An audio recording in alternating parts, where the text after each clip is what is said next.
तो चलिए देखते हैं ये इस क्वेश्चन को देखते हैं।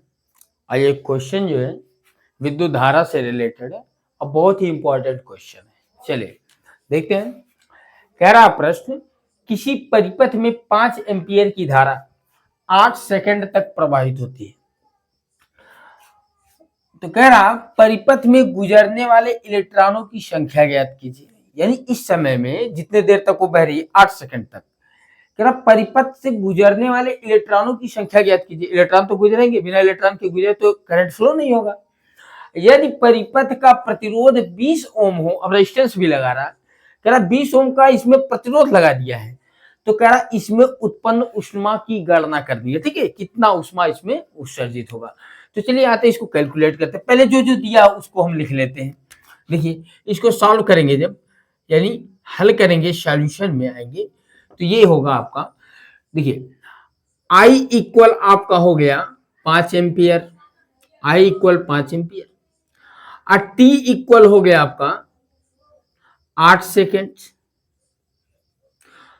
तो n बताना है आपको, n बराबर क्या होगा। और जबकि R भी लगा दिया है, R लगा दिया है 20 ओम का, प्रतिरोध लगा दिया 20 ओम का। अब कह रहा है हीट भी बताइए H बराबर क्या होगा। तो पहले हम लोग क्या करते हैं, पहले चलती है नंबर ऑफ इलेक्ट्रॉन निकालते हैं। नंबर ऑफ इलेक्ट्रॉन, इलेक्ट्रॉनों की वह संख्या जो 8 सेकंड तक फ्लो हो रही है। तो आपको पता है एकदम basic formula, Q equal NE, कुल आवेश बराबर होता है इलेक्ट्रॉनों की संख्या गुणे इलेक्ट्रॉन का आवेश। तो हमें मिल गया Q बराबर NE, Q बराबर NE। एक फार्मूला तो ये है आपका, और एक फार्मूला और हमारे पास है I equal Q by T, या यहां से क्रॉस मल्टीप्लाई कर दें तो Q बराबर IT मिल जाएगा। यानी कुल आवेश अगर मिल जाए तो हम यहां पर क्या करेंगे, लाकर रख करके इलेक्ट्रॉन के आवेश से भाग दे देंगे, इलेक्ट्रॉनों की संख्या निकल जाएगी। तो चलिए इसको हम कैलकुलेट करते हैं। तो Q बराबर IT, तो कुल आवेश बराबर हो जाएगा Q बराबर I, बहने वाली धारा कितनी है 5 एम्पियर, और T समय अंतराल कितना है 8 सेकंड, और यहाँ पे हो गया 5 का 8 में गुणा कर देंगे, हो जाएगा 40 कूलम का आवेश। कुल आवेश बह गया कितना, 40 कूलम का आवेश बह रहा है।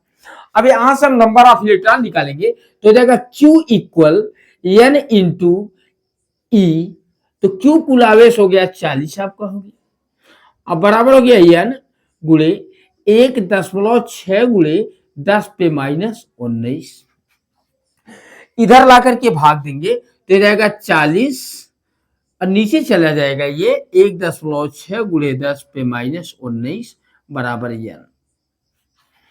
अब ये ऊपर चला जाएगा 19, यहाँ देखिए इसको 400 करके इसको 16 बना देते हैं, इसको 400 करके यहाँ 16 बना देंगे। तो यहाँ पे जब कैलकुलेट करेंगे, चलिए नीचे जगह कम है तो यहाँ पे हम लिख देंगे 400 बटे 16, और गुणे हो जाएगा आपका कितना हो जाएगा, ये 10 पे 19 ऊपर चला गया, यहाँ पे हो जाएगा भाग देंगे तो आगे आपका 16 है 40 यानी 25, ये मिल गया आपका 25 गुणे 10 पे 19 इलेक्ट्रॉन, यानी इतने इलेक्ट्रॉन फ्लो हो रहे हैं।